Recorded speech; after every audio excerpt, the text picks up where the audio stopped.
데살로니가 전서 1장 1절부터 10절 말씀까지 함께 합독합니다. 바울과 실로아노와 디모데는 하나님 아버지와 주 예수 그리스도 안에 있는 데살로니가 있는 교회에 편지하노니 은혜와 평강이 너희에게 있을지어다.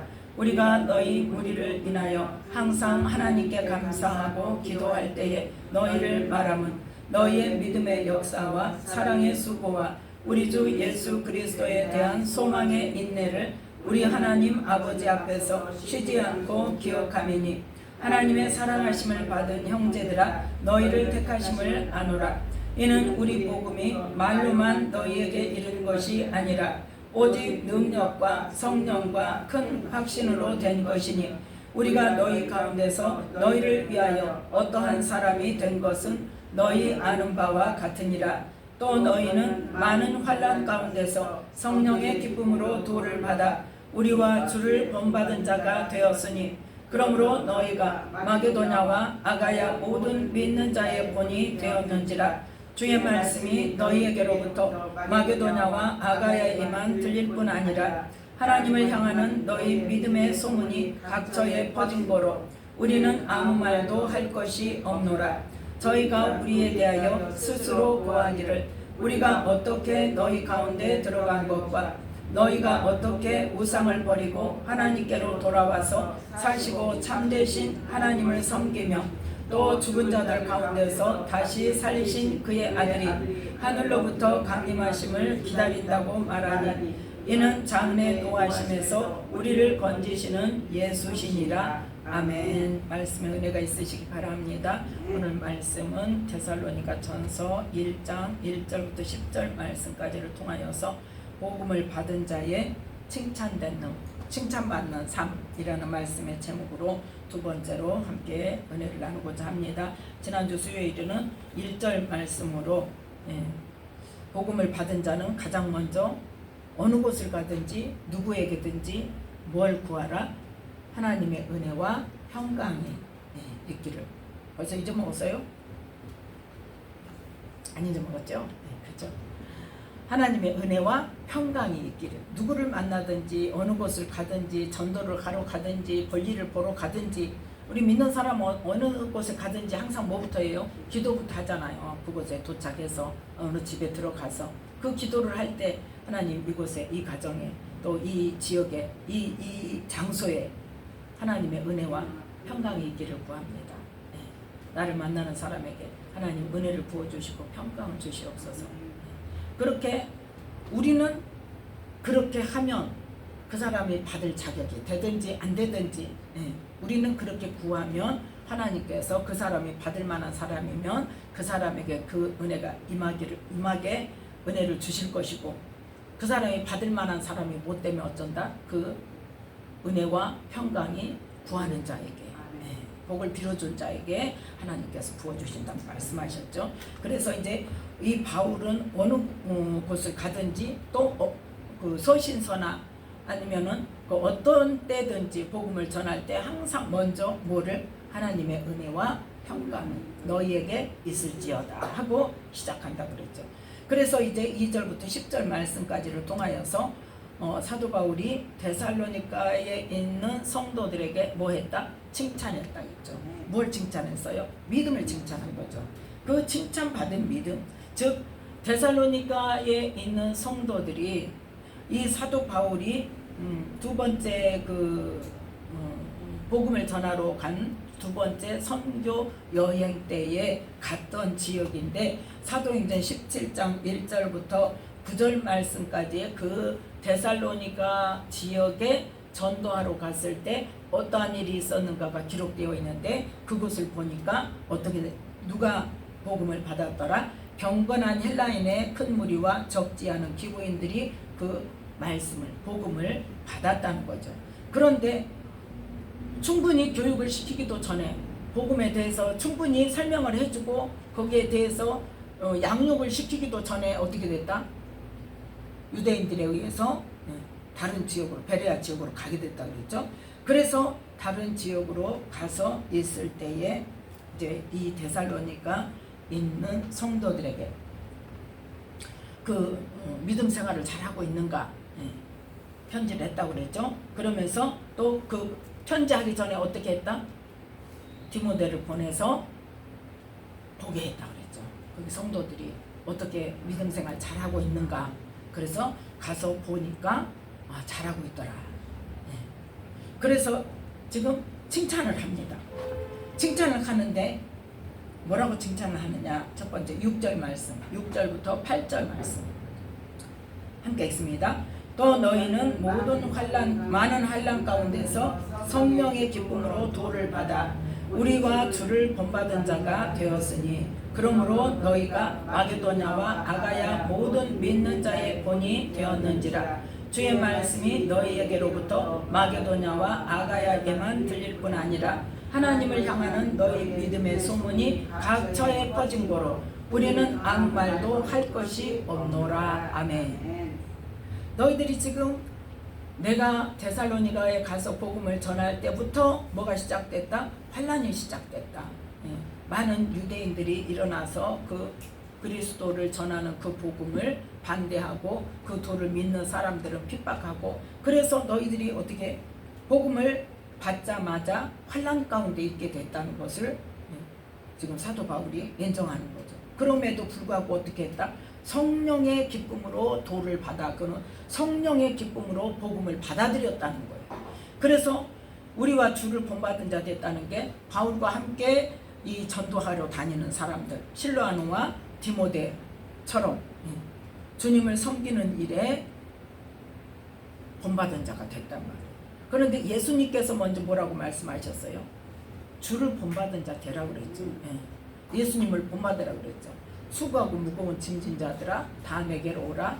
나에게 맡겨놓고 너는 가라. 편히 쉬어라. 뭐라 그랬어요? 중요한 말씀입니다. 여기 영적인 중요한 원리가 있습니다. 헷갈리는 부분이에요. 우리는 어떻게 기억해요? 수고하고 무거운 짐진 자들아 다 내게로 오라. 내가 너희를 쉬게 하리라. 거기서 끝 하니까 주님 앞에 짐을 와서 옛날에 많이 들었잖아 우리. 수고하고 무거운 짐을 지고 와가지고 주님 앞에 탁 내려놨다가 갈 때는 어떡한다? 도로 들고 도로 지고 간다. 도로 이고 간다. 내려놔라. 왜 못 내려놔냐? 맞아요, 틀려요. 그러면 내려만 놓으면 다 해결돼요? 어떻게 해야 돼? 답이 나와 있어. 그 말씀 그 뒷부분에. 봐야 돼. 또 거기 안 보려고 그랬는데 또 봐야 되거든. 마태복음 먼저 내가 찾아야지.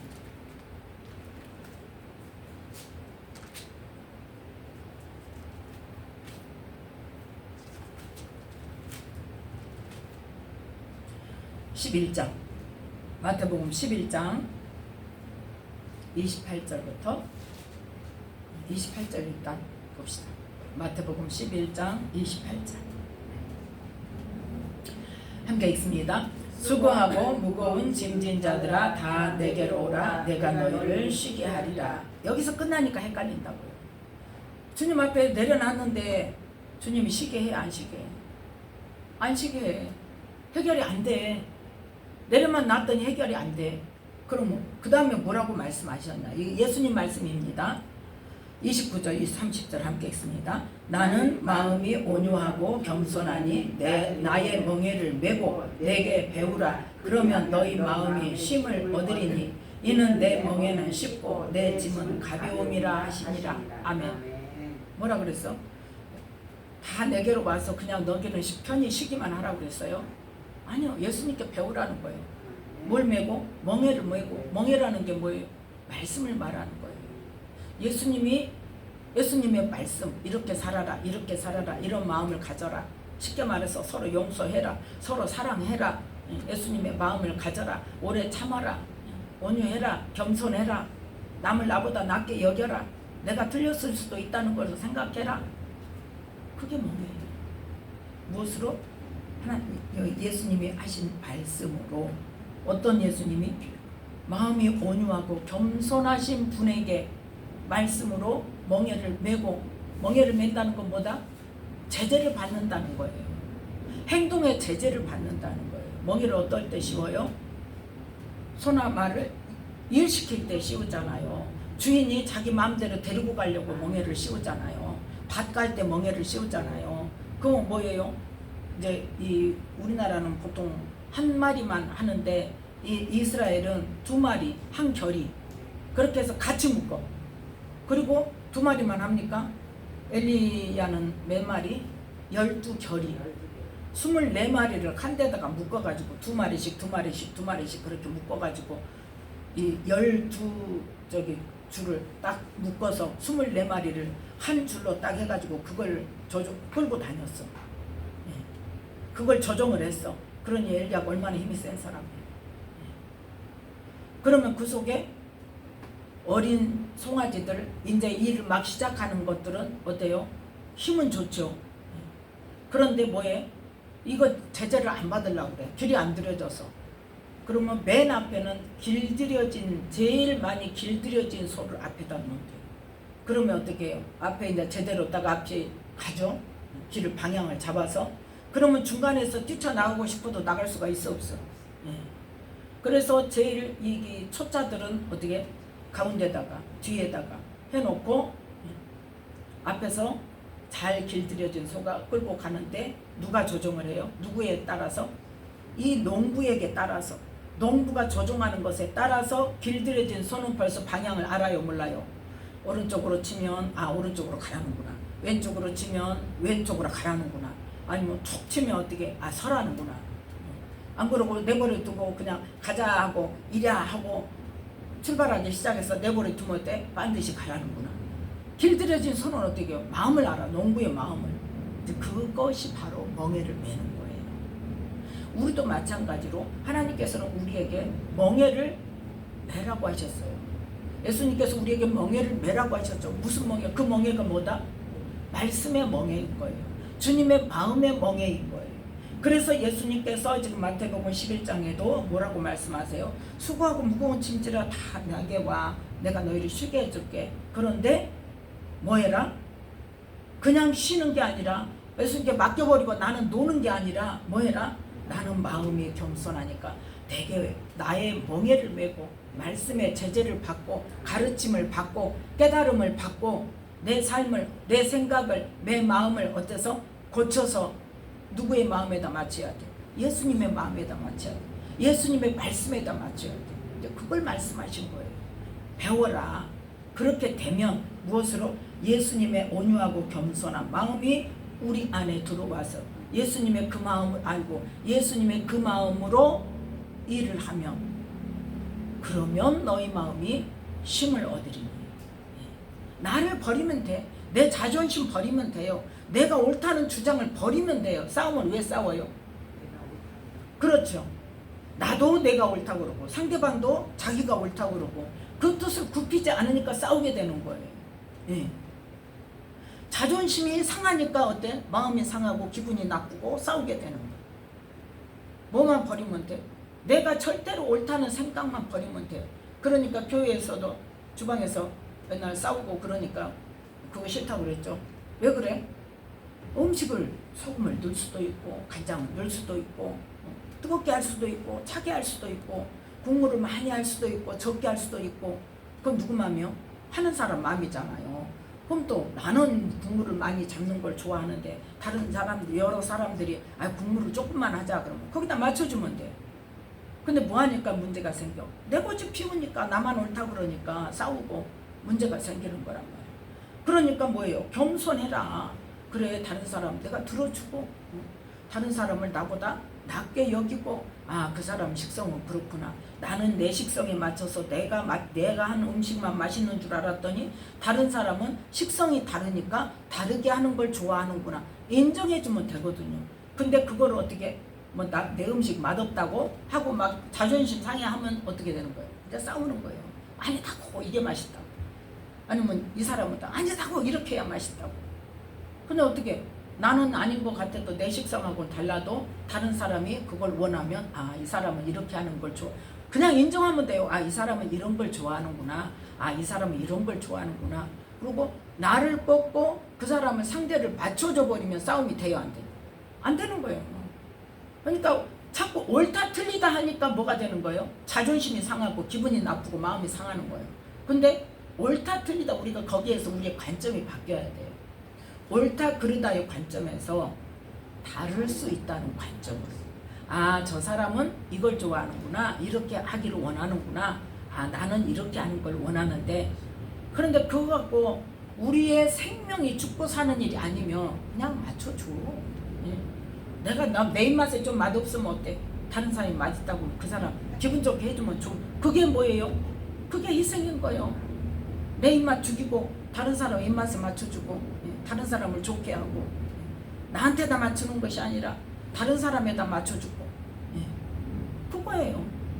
예수님이 지금 그걸 배우라는 거예요. 나는 마음이 온유하고 겸손하다.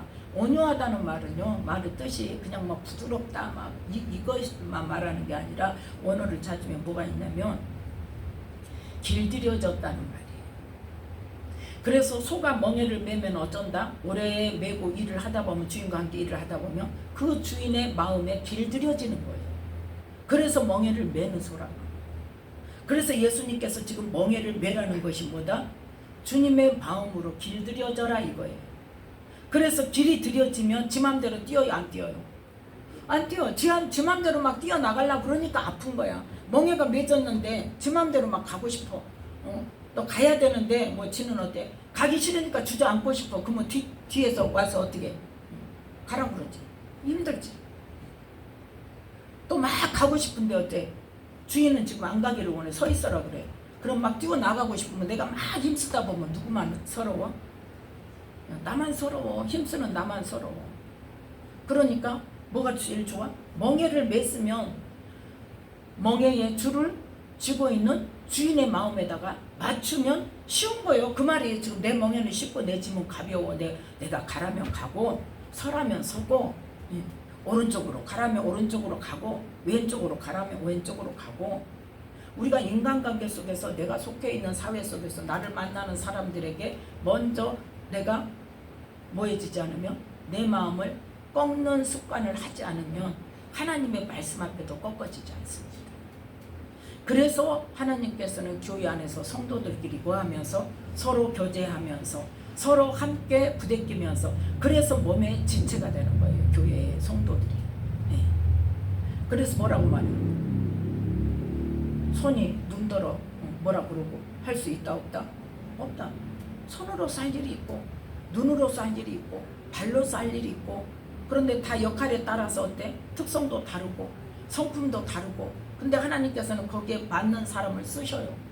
또 어떤 곳에 나 눈의 역할로 그 사람을 써야 되겠는데 하나님께서 거기에 잘 길들여지지 않으면 어떻게? 훈련시켜요. 왜? 눈의 역할에 맞는 사람으로 만들어 가시는 거예요. 훈련을 시켜서. 그래서 하나님이 쓰시고자 하시는 것에 그 멍에에 딱 그 주인한테 길들여지면 어떻게? 쉬운 거요. 가벼워요. 소가 소 일을 시키면서 주인이 먹을 거 줘요, 안 줘? 먹을 거 주잖아. 가라면 가고 오라면 오고 오른쪽으로 가면 오른쪽으로 가고 왼쪽으로 가라면 왼쪽으로 가고 쉬어라 그러면 쉬고 쉬어라는데 또 뛰어나가고 싶어갖고 난리를 쳐. 그런 사람 많이 있어요, 없어요? 많이 있어요. 특히 하나님 일을 한다고 나는 그냥 일해야 된다고. 아빠 죽겠는데도 아빠 죽겠을 때는 지금 뭐라는 거예요? 하나님이 쉬라는 사인이요. 그러면 쉬라고 한다고 나를 그냥 구석지에다 쳐박아놓고 하나님께서 안 보시 아니란 말이에요. 그 쉬는 동안에 내가 열심히 뛰어다닐 때 하나님께서 내게 하고 싶으신 일을 쉬어라고 해놓고 그 못한 일을 쉬어라고 해놓고 그 일을 하실 수가 많이 있어요. 그러면 그 쉬는 기간을 통해서 하나님과의 관계가 다시 어떻게 해요? 회복이 될 수도 있고 개선이 될 수도 있고 하나님을 더 깊이 알게 하고 그러한 하나님의 하고자 하시는 일을 하나님의 마음을 모르면 얻을 수 있어요? 없어요? 없어요. 쉬라는데 계속 일을 해. 막 몸이 아픈데 몸이 아파서 하나님은 쉬게 하고 싶어서 아프게 했는데 막 계속 일을 해. 그럼 어떻게? 점점 더 아파지는 거예요. 그런데 몸이 아파도 하나님이 이제 나가서 일해라. 그러면 아파도 어째? 나 아픈데요? 못해요. 다 완전히 깨끗하게 낫게 해주셔야 나갈 수 있어요. 이건 또 아니란 말이에요. 마음에 딱 올 때가 있어요. 아, 이제 나가서 일하면 하나님, 일할 때 하나님께서 고쳐주신다. 그러면 나가면 돼요. 힘들어. 물론 아픈 게 덜 나았으니까 힘들지만 하나님께서 그 말씀을 주시고 마음에 감동을 주시면 거기에 순종하고 하다 보면 어때? 그걸 할 때 하나님께서 그 일을 하는 그 시간을 통해서 치유하시면서 점점 회복시키신다. 그러니까 문제는 뭐냐? 멍에를 안 매는 게 문제라. 멍에를 메고 예수님의 그 온유하고 겸손한 마음을 배워야 돼. 예수님의 말씀에 우리가 길들여져야 돼. 하나님의 말씀에 나를 쳐서 복종시켜야 돼. 그런 사도 바울은 그걸 깨달았잖아요. 말씀이 또 이렇게 연결이 돼. 사도 바울은 그것을 깨달아서 뭘 이야기해요? 말씀에 나를 쳐서 복종시킨다고 그러죠. 나는 날마다 죽노라. 뭐가 죽어? 내 생각이 죽어. 내 방법이 죽어. 내 능력이 죽어. 그리고 말씀에 내 생각을 쳐서 딱 죽고 복종시켜서 말씀이 나타나도록, 말씀이 이루어지도록 그렇게 자기를 내려놓는다는 거예요. 그게 바로 예수님의 온유하고 겸손함을 배운 사람이 가지는 태도란 말이에요. 그래서 우리는 말씀을 그냥 부분적으로 필요한 말씀은 좋은 말씀만 뚝 띄어서 하는 게 아니라 지금 오늘 말씀도 보세요. 저에게 이걸 깨닫게 하셨어요. 하나님이. 제가 모든 사람으로 더불어 화평함과 거룩함을 이루라. 이것이 없이는 아무도 주를 보지 못하리라. 그게 가장 첫 번째 충격으로 내게 왔었고, 첫 번째는 사랑은 하나님의 사랑과 우리가 생각하는 사랑이 다르다는 거. 사랑은 언제나 온유하며 오래 참고, 거기에서 딱 깨졌고, 거기에서 깨지고 그 다음에 성경을 보는데 모든 사람으로 더불어 화평함과 거룩함을 이루라까지는 알고 있었어요. 근데 그 뒤에 바로 붙어있는 이것이 없이는 아무도 주를 보지 못하리라 그랬어요. 우리 집사님들 그 말씀 알고 있어요? 알고 있었어요? 그죠? 저도 수십독을 했다니까 나도 그 전에. 근데 갑자기 어디서 어떤 말씀이 나왔어. 깜짝 놀랐어요. 주를 보지 못한다고. 우리는 어디다만 중점을 둬? 화평함과 거룩함을 이루라. 그러면은 이뤄도 되고 안 이뤄도 되는 거예요. 못 이뤄도 어때? 별 개념이 없어. 충격이 없어. 그런데 말씀에 분명히 뭐라고 말씀하셔? 이것이 없이는 모든 사람으로 더불어 해요. 나 좋아하는 사람, 내가 좋아하는 사람, 나를 따르는 사람 아니란 말이에요. 모든 사람으로 더불어 화평함과 거룩함을 이루라. 이것이 없이는 아무도 주를 보지 못한다. 주님을 못 보게 되면 어떻게 되는 거예요? 구원이 없다는 이야기예요. 그게 바로 불법을 행하는 자들아 내게서 떠나가라 그랬잖아요. 불법이 뭐냐? 그 말씀 모든 사람으로 더불어 화평함과 거룩함을 이루라. 이 말씀을 이루자. 이게 법이라니까. 이것을 해야 주님을 만난다니까요. 이것이 없이는 아무도 주를 보지 못하리라. 이런 상황이 돼야 주님과의 교통함이 있고 주님을 나중에 만나게 되고 주님이 나를 안다고 하고. 왜? 내 양은 나를 알며 나는 저희를 알고 저희는 나를 따르느니라. 멍에를 메고 따르는 거예요. 우리가 예수님을. 그래서 우리는 말씀 속에서 이 내 안에 내 가슴을 치고 깨고 들어오는 이 말씀이 있어야 된다. 그게 우리의 심령 가운데 심겨지는 거예요. 듣고 지나가면 알기만 해. 지식으로만 알아. 지식으로만 알면 그 말씀이 나하고 무슨 상관이 있습니까? 그 지식에서 어디로 그 말씀이 깨달아지고 내 심령을 깨뜨려서 심령 안에 심겨져서 그 말씀이 열매 맺어야 돼. 근데 그 이후로는 내가 그 말씀이 딱 저기가 됐다니까요. 그 전에는 이제 무릇 지킬 만한 것보다 더욱 내 마음을 지키라. 이제 그 말씀 가지고 그 말씀을 암송하면서 그때 이제 이사하는 과정에서 우리 언니하고 어떤 일이 있었을 때 그 말씀으로 내 마음을 지켰더니 그 중요한 일들을 해결할 수 있는 그런 실마리가 됐었다.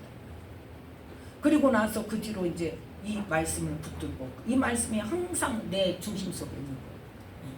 그래서 어떤 상황에서도 기분 나쁠 수 있어요. 내가 자존심 상할 수도 있어요. 화가 날 수도 있어요. 그렇지만 어떻게 그 사람한테 퍼부은 게 아니라 그걸 놓고 이제 앉아서 기도하는 거예요. 이제 배웠잖아. 우리가 마음이 상하면 어때? 그 상한 마음을 하나님께 올려드려야 되는데 아니 나는 괜찮아요. 그래 놓고 어때? 내 마음속에 그것을 해결하지 않으면 주님 앞에 나와서도 아유 뭐 괜찮아요 하나님 나 용서할 거예요 그러고 앉았어. 그러면 하나님 뭐라 그러신다고? 정직하지 못하다고 그러죠. 그런데 마음이 상했어. 이제 그런 관계 속에서 마음이 상하면 주님 앞에 나와서 기도할 때 하나님 나 속상해요. 하나님 나 억울해요. 하나님 나 너무 화가 나요. 그거 하는 거예요. 그러면서 그런데 하나님 모든 사람으로 더불어 합병한과 거룩함 이루라고 했잖아요. 그 말씀대로 하지 못하고 내 마음에 분이 일어나서 하나님 잘못했어요. 용서해 주세요. 근데요 이 말씀대로 내가 할 수가 없어요. 내가 풀어지지 않아요. 하나님 어떻게 해요? 하나님 도와주세요. 이 말씀을 이룰 수 있도록 도와주세요. 그렇게 기도하는 거예요. 모든 사람으로 더불어 화평함과 거룩함을 이루라. 그것이 없이는 아무도 주를 보지 못한다고 했는데 나는 주님을 보기를 원합니다. 나는 주님이 아니면 나는 살 수 없습니다. 하나님 내가 정말 이 말씀대로 주님과의 관계가 끊어지지 않도록 주님 나를 도와주세요. 이 말씀을 이룰 수 있도록 도와주세요. 모든 사람으로 더불어 화평함과 거룩함을 이룰 수 있도록 도와주세요. 그런 기도를 하는 그 기도가 진짜 기도. 그 기도. 그래서 오늘 말씀처럼 갑자기 이 말씀으로 넘어와가지고 지금 이 말씀을 하는데 수고하고 무거운 짐진 자들은 그게 뭐예요? 그거예요. 우리 세상 살아가면서 어려운 일, 힘든 일, 내가 해결할 수 없는 일, 마음이 상한 일, 그러한 일들을 다 어떻게 주님 앞에 와서 주님의 온유하고 겸손한 마음 앞에다가 내려놓고 하나님 내가 어떻게 해야 됩니까? 가르쳐 주세요. 이게 돼야 된다. 그러면 어쩐다? 예수님의 멍에는 쉽고 예수님의 짐은 가벼우니까 예수님께 배우면 우리가 마음이 어때요? 힘을 얻는 해결책을 받는 거예요. 그래서 누구든지 지혜가 부족하거든 꾸짖지 아니하시고 후해 주시는 하나님께 구하라. 그리하면 주시리라. 그래서 우리는 말씀을 많이 보면서 성령이 깨닫게 해주세요. 그러면서 말씀을 있는 그대로 봐야 돼. 여기만 뚝 띄어갖고 복 받는 말씀만, 여기만 뚝 띄어갖고 뭐 어쩐 말씀, 이거 아니란 말이에요. 이렇게 시작의 말씀부터 마무리 말씀까지를 연결해서 볼 줄을 알아요. 그래서 말씀 속에서 그걸 끄집어낼 줄 알아야 돼. 그래서 이제 본문으로 돌아옵니다. 데살로니가 전서 1장 6절 말씀에 또 너희는 많은 환난 가운데서 성령의 기쁨으로 도를 받아 뭐한 자가 되었다? 우리와 주를 본받은 자가 되었다. 바울을 본받은 자가 되었고 그 바울은 누구를 본받은 자였어? 주님을 본받은 자였단 말이에요. 그래서 이 주를 본받는 자가 되고 그 다음에 7절 말씀 보니까 어떤 사람이었나 너희들이 마게도냐와 아가야 모든 믿는 자의 본이 되었다 그랬어요. 너희 믿음의 삶이 너희들은 정말 많은 환난 가운데서 어렵게 신앙생활을 했지만 얼마나 믿음을 잘 지키고 사람들의 본이 되었는지 마게도냐와 아가야 모든 믿는 자의 본이 된 삶을 지금 너희가 살고 있다고 칭찬을 했어요. 그래서 마게도냐와 아가야 모든 믿는 자의 본이 되었더니 8절에 어떤 결론이 되었다? 8절 함께 읽습니다. 주의 말씀이 너희에게로부터 마게도냐와 아가야에만 들릴 뿐 아니라 하나님을 향하는 너희 믿음의 소문이 각처에 퍼진 거로 우리는 아무 말도 할 것이 없노라. 아멘. 우리가 너희들에게 더 이상 뭐 가르치거나 뭐 어떻게 하라고 교훈할 것이 없다 이거예요. 너무나 잘하고 있다는 거예요. 너희들이 모든 믿는 자 각처에게 너희들의 믿음의 삶이 소문이 나가지고 본이 되고 있어. 그리고 우리가 책망할 것이 없고 지적할 것이 없고 가르칠 것이 없을 정도로 너희가 잘하고 있어 하고 칭찬하는 거예요. 그러면 그 칭찬받은 그 복음은 뭐냐? 그들이 지키고 있는 복음이 뭐냐? 그들이 성령의 기쁨으로 받은 도가 뭐냐는 거죠. 5절 말씀. 5절 함께 읽습니다. 이는 우리 복음이 말로만 너희에게 이른 것이 아니라 오직 능력과 성령과 큰 확신으로 된 것이니 우리가 너희 가운데서 너희를 위하여 어떠한 사람이 된 것은 이 너희 아는 바와 같으니라. 아멘. 너희가 지금 누구로부터 배웠어? 우리로부터 배웠다. 우리는 주님으로부터 배웠고 또 너희는 우리로부터 배웠다. 그래서 사도 바울이 뭐라고 말할 때가 있어요? 너희는 나를 본받으라 그랬어요. 네. 그 말씀이 어디가 있냐면 고린도전서 4장.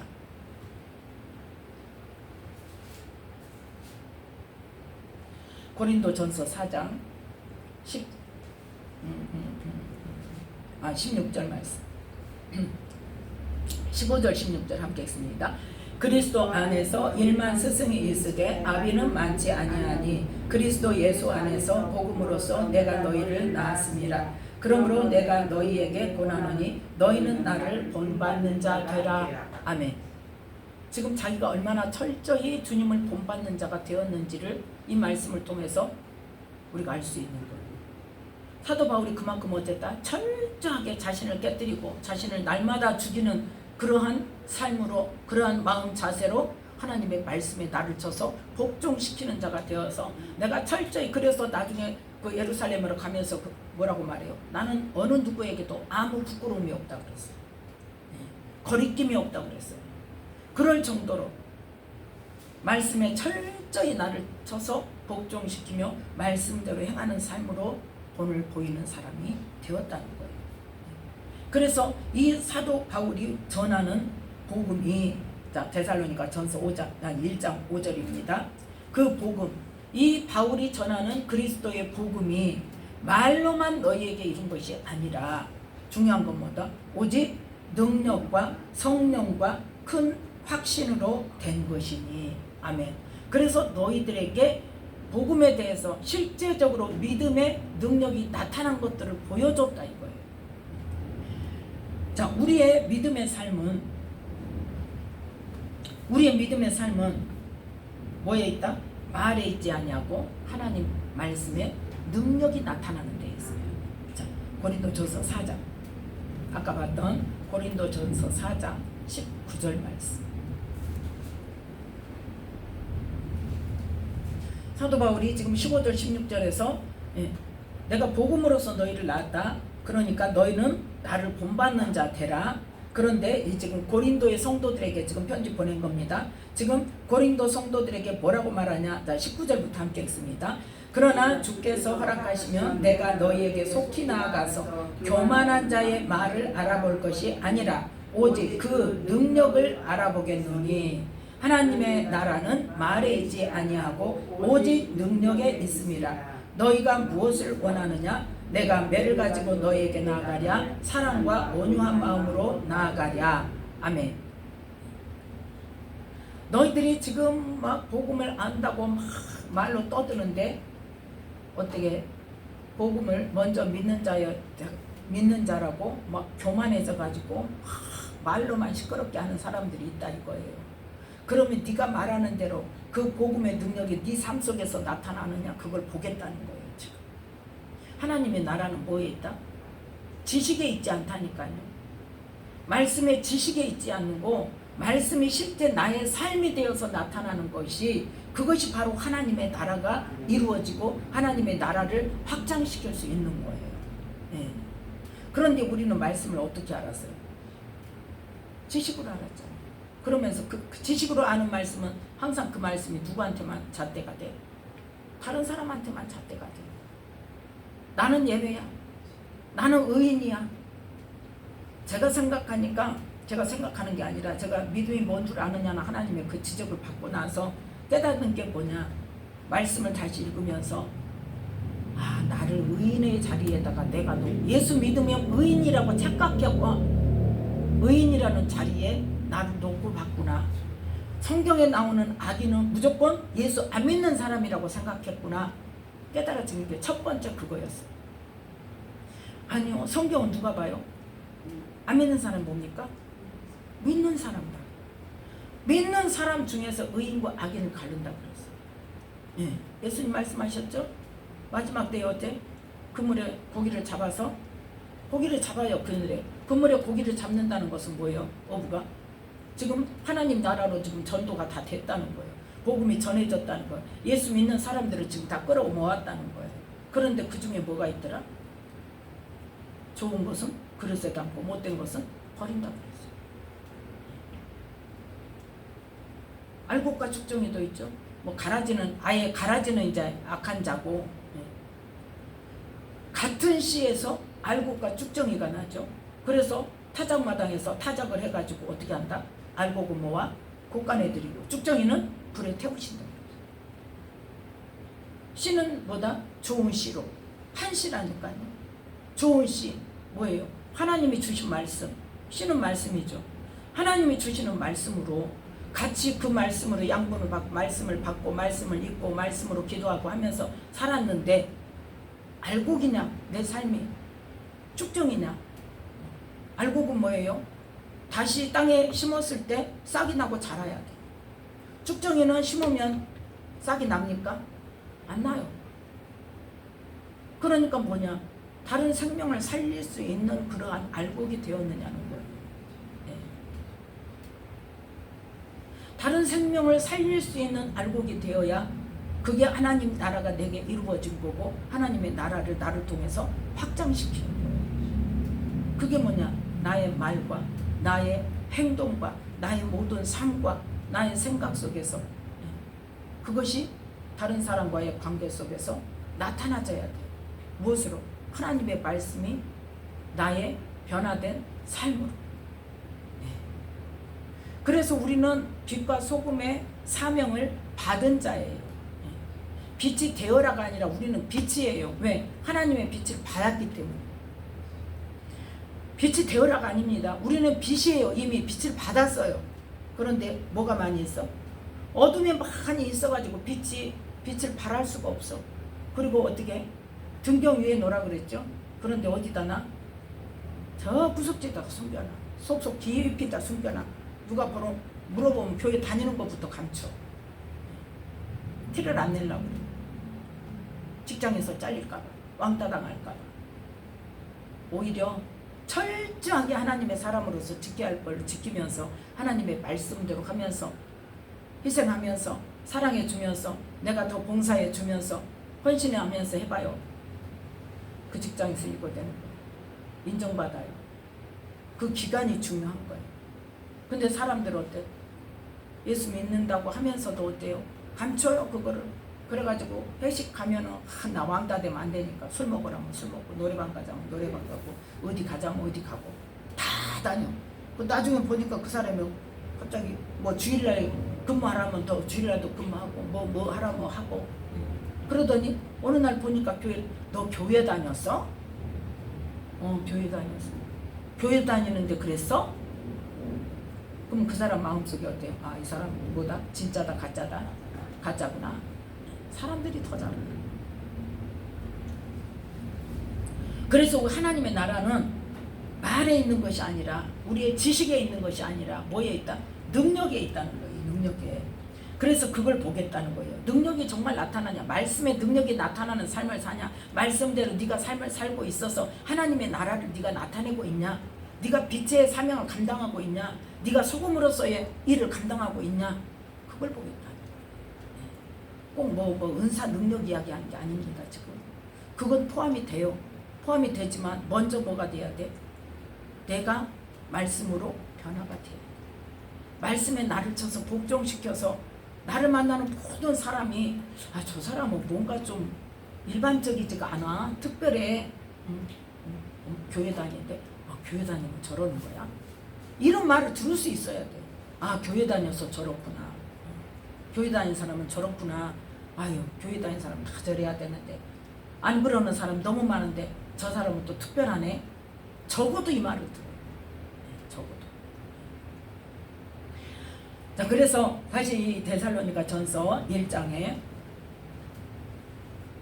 5절에 보니까 우리 복음이 말로만 너에게 이룬 것이 아니라 오직 무엇과 능력과 성령과 큰 확신으로 된 것이니 그것이 바로 능력으로 인해서 뭐예요? 말씀이 나의 삶 속에서 나타나고 그것이 누가 도우심으로 인해서? 성령이 도우심으로 인해서. 그러니까 하나님의 말씀을 내가 성령께서 깨닫게 하셔서 깨달음이 왔어요. 그러면 그 말씀을 무엇으로? 믿음으로 나는 이 말씀으로 변화가 돼야 되는구나. 또 이 말씀을 내가 선포할 때 그 말씀이 나의 능력이 되는구나. 믿음으로 순종을 할 때 행할 때 뭐가 돼? 실제적으로 그 말씀이 능력이 돼서 나타난단 말이에요. 그래서 무엇으로? 믿음으로 뭐해? 네 믿음대로 될지어다. 병 고치는 것도 네 믿음대로 될지어다.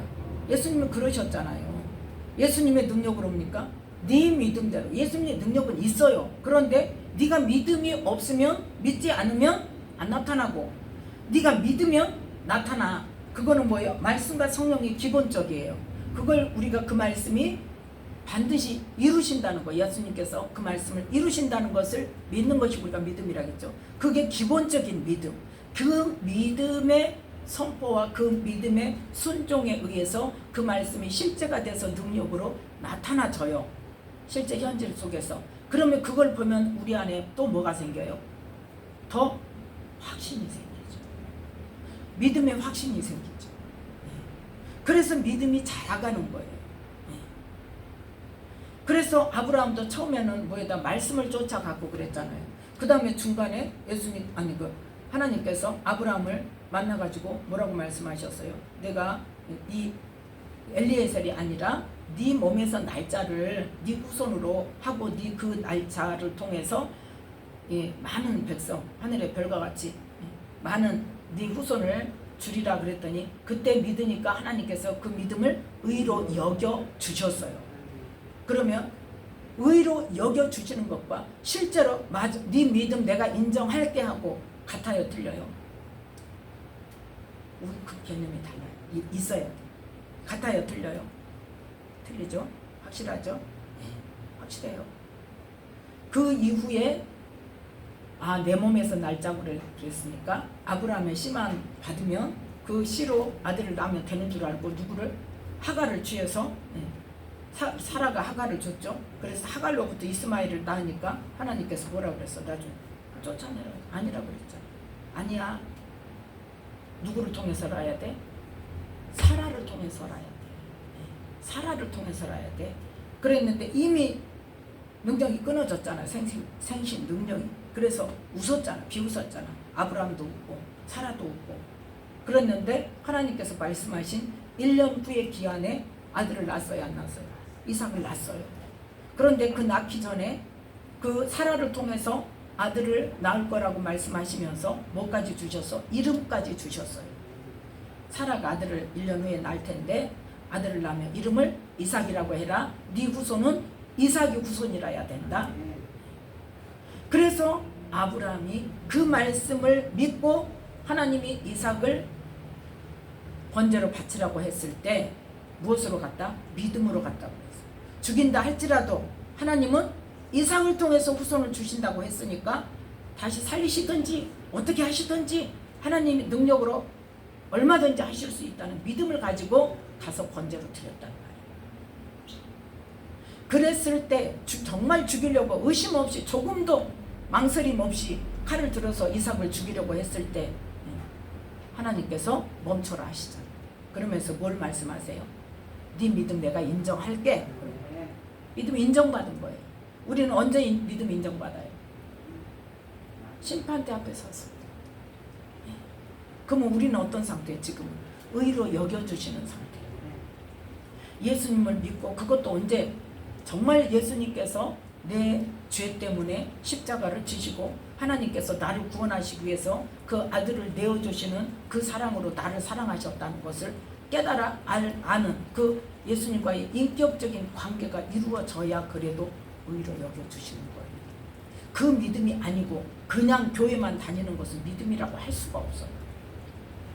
그렇지 않아요? 정말 주님과의 내 관계, 인격적인 관계가 이루어져야 돼요. 그래서 정말 이제 쉽게 말해서 좀 극단적이긴 하지만 제가 그 주님을 만나고 그때 뭐가 왔다 그랬어요. 마음에 뭐 말씀을 들은 것도 아니에요. 만나기만 했어요. 환상으로 만나기만 했는데 그 환상을 딱 보고 나서라 하나님 내 아버지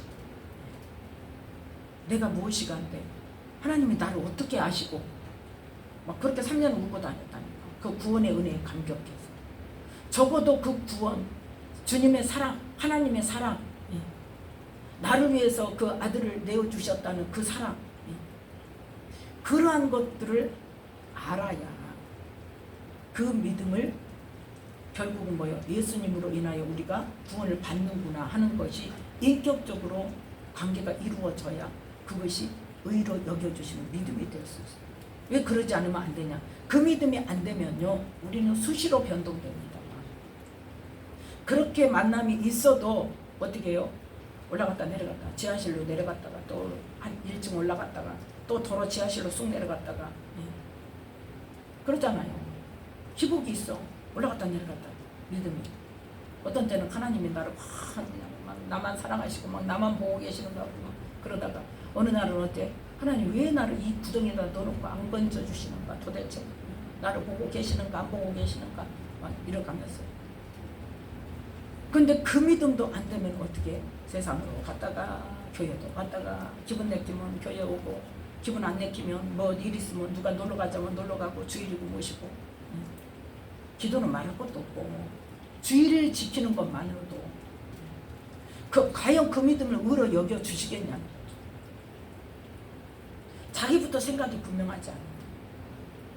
하나님을 하나님으로 생각하지 않고 내가 예수님으로 인해서 내 생명을 구원받았다는 것을 별로 크게 생각하지 않는데 그 믿음을 의로 여겨 주시겠냐? 그래서 우리는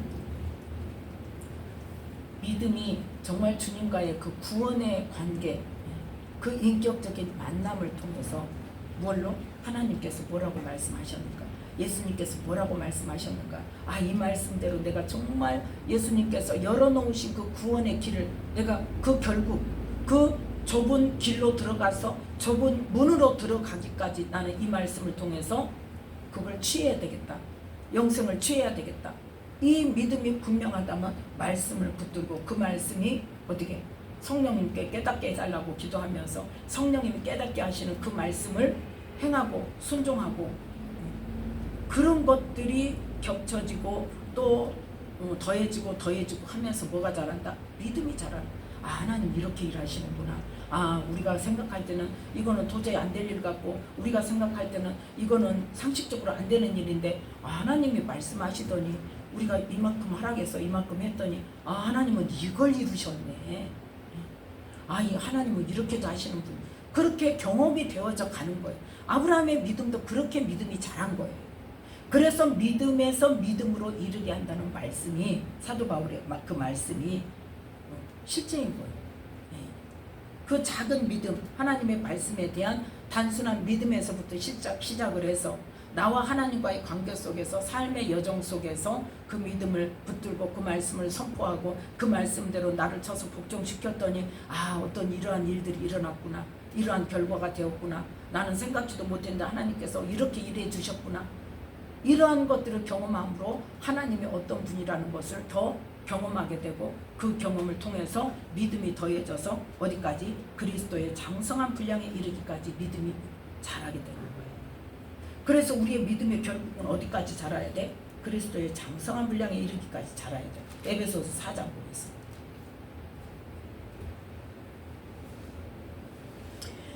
에베소서 4장 13절 말씀.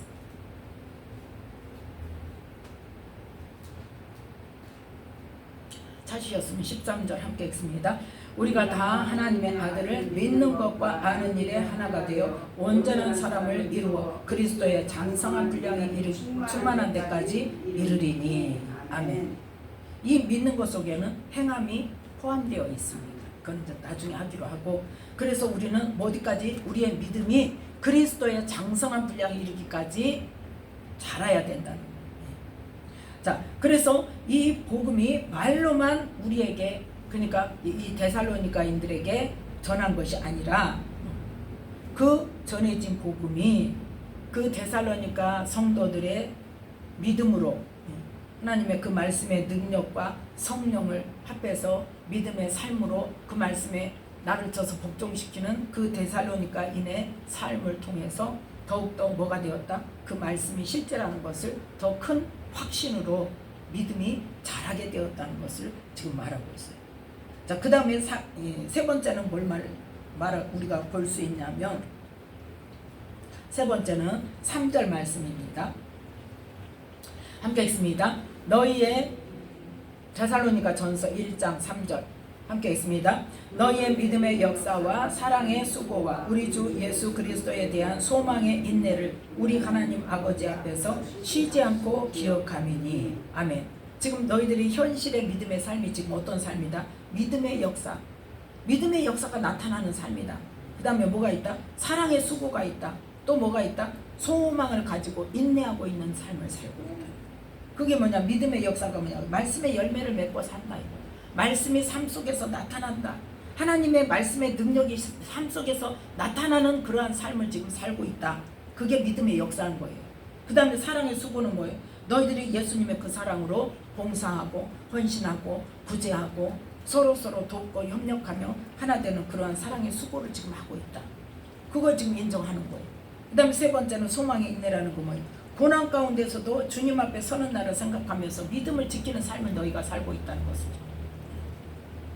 자, 마태복음 10장입니다.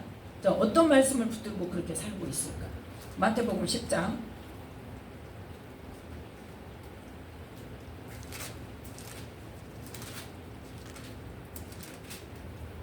28절부터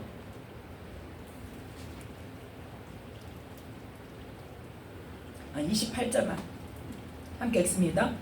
몸은 죽여도 영혼은 능히 죽이지 못하는 자들을 두려워하지 말고 오직 몸과 영혼을 능히 지옥에 멸하시는 자를 두려워하라. 아멘.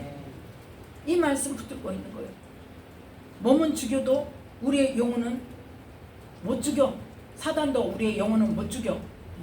또 사람도 우리의 영혼은 못 죽여. 아무리 고난을 주고 우리를 죽인다고 할지라도 우리가 그러니까 그 환난을 통해서 죽임을 당한다 할지라도 우리의 영혼은 못 죽인다. 그런데 누구는?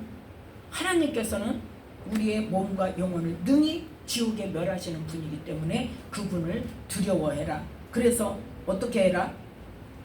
32절 33절 함께 읽습니다. 누구든지 사람 앞에서 나를 시인하면 나도 하늘에 계신 내 아버지 앞에서 저를 시인할 것이요 누구든지 사람 앞에서 나를 부인하면 나도 하늘에 계신 내 아버지 앞에서 저를 부인하리라. 아멘.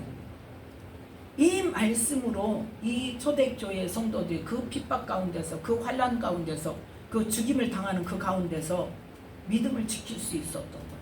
이게 바로 뭐예요? 소망의 인내인 거예요. 분명히 예수님이 뭐라고 말씀하셨어? 사람 앞에서 나를 부인하면 나도 하나님 앞에서 너희를 부인할 거야. 이거 기억해라. 그래서 우리가 포바디스 영화를 통해서 우리가 실제적으로 봤잖아요. 영화를 통해서. 그럴 때 어떻게? 너희들이 예수님을 부인해. 그러면 살려줄게. 그런데 예수님을 부인하지 않으면 어때? 그 원형 경기장 안에다가 사자를 풀어놓고 거기다 사람 집어넣어 버리자. 예수님 부인하지 않으면. 그 죽임을 당하면서도 거기 보니까 어떻더라? 한 사람이 찬양을 시작하니까 그 찬양을 그 안에 있는 모든 사람이 그 찬양을 다 함께하고 실제로 그 안에 던져졌던 사람, 묶여있는 사람 전부 같이 찬양을 하니까 이 로마 사람들이 놀래죠. 그게 뭐예요? 믿음의 능력인 거예요. 그 죽음 앞에서도 나는 그 사자가 물어뜯는 그 고통, 그 두려움 앞에서도 나는 뭘 생각해? 주님 앞에 서는 날을 생각해서 나는 예수님을 부인할 수 없다. 그게 바로 뭐냐? 소망의 인내를 가지고 믿음을 지키는 걸 말합니다. 그래서 제가 어느 한참은 전도할 때 하나님 나 혼자 전도하러 못 가요. 전도 같이 할 사람 보내주세요. 그렇게 기도할 때 하나님 그 말씀 주셨어요. 너는 내가 부끄러우냐? 그랬어요. 하나님 혼자 전도하러 못 가겠어요. 누구 함께 할 사람 보내주세요. 그렇게 기도했다니까 혼자 앉아가지고 전도는 해야 되는데 혼자 나가서 하기 그러니까. 그랬더니 하나님은 그 말씀을 딱 주셔요. 너는 내가 부끄러우냐? 통곡을 하고 그러세요. 아니에요. 아닙니다. 그래서 지금은 혼자도 잘 가요. 우리는 과연 복음 전하는 것을 내가 부끄러워하는가? 누구를 생각하는가? 사람 앞에서 내가 예수님을 시인하는 것을, 예수님을 부인하는 것을, 숨기는 것을 하나님은 지금 어디서 보고 계셔요? 저기서 보고 계세요? 어디서 보고 계세요? 확실히 이야기를 해요. 확실히 이야기를 해. 어디서 보고 계셔? 그렇죠. 배 안에서.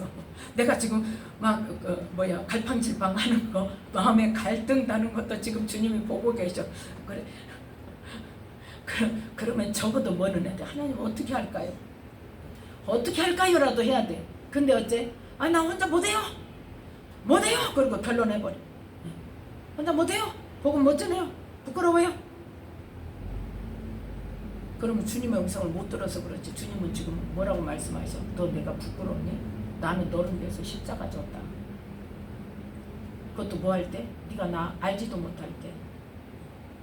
나는 너를 위해서, 너 구원하려고, 너 구원의 길을 열어주려고 십자가 졌다.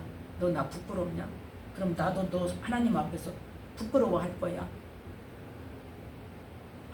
예수님이 친히하신 말씀이에요. 그래서 이 말씀을 붙들고 이 데살로니가의 성도들이 뭐했다? 소망의 인내를 가지고 사람들의 그 많은 환난 가운데서도 내가 주님 앞에 서는 날, 주님께서 나를 인정해 주실 것을 기대하면서 그 환난 가운데서도 성령의 기쁨으로 복음을 전하는 삶으로, 복음을 행하는 삶으로 모든 믿는 자의 본이 되는 삶을 살고 있다는 것을 지금 사도 바울은 칭찬하고 있는 겁니다. 과연 나는 믿음의 역사가 있는 사람이고 사랑의 수고가 있는 사람이고 소망의 인내가 있는 사람인가? 이 시간 점검해 보시기 바랍니다. 이 말씀을 붙들고 우리가 기도할 때 하나님, 나는 어떤 사람입니까? 나는 잘한다고 했는데 하나님 보시기에, 주님 보시기에 나는 어떤 사람인가요? 믿음의 역사가 있는 사람인가요? 사랑의 수고가 있는 사람인가요? 내 자신 너무나 잘 알아요. 소망의 인내가 있는 사람인가요? 내가 때에 따라서, 사람에 따라, 상대에 따라 이랬다 저랬다 하는 사람인가요?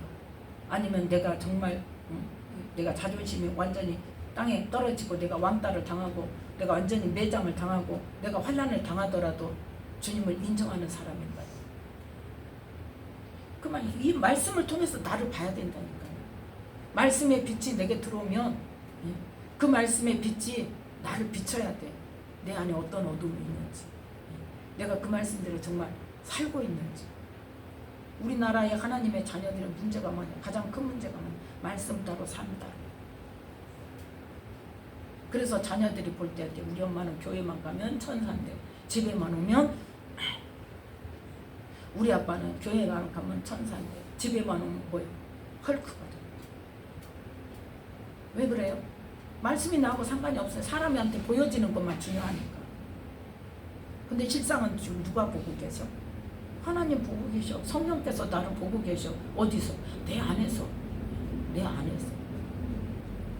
그래서 우리는 이 데살로니가 성도들이 칭찬받은 것이 무엇 때문에 칭찬을 받았는지, 그러면 거기에 반해서 나의 삶은 어떠한지 점검해 보시면서 기도할 때에 회개도 하시고, 성령께서 깨닫게 해달라고, 보게 해달라고 기도하시면서 깨닫게 하시는 대로 회개도 하시고, 정말 이제는 내가 이렇게 살겠습니다.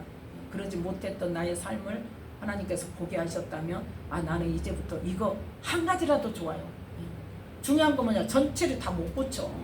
뭐가 중요해? 한 걸음이 중요해요. 하나가 중요해요. 하나부터. 나 지금부터 이 말씀을 내가 지키겠습니다. 성령님, 내 안에서 이 말씀에 위배되는 거 내가 말하거나 행동하거나 생각하거나 그러면 성령님께서 나를 좀 깨우쳐 주세요. 그래서 정말 이 말씀 지키게 해주세요. 이 말씀에 열매 맺게 해주세요. 그래서 말씀으로 하나님 기뻐하시는 삶으로 변화되는 저와 여러분이 되시기를 예수님의 이름으로 축복합니다. 기도하겠습니다. 하나님 아버지 감사합니다. 오늘도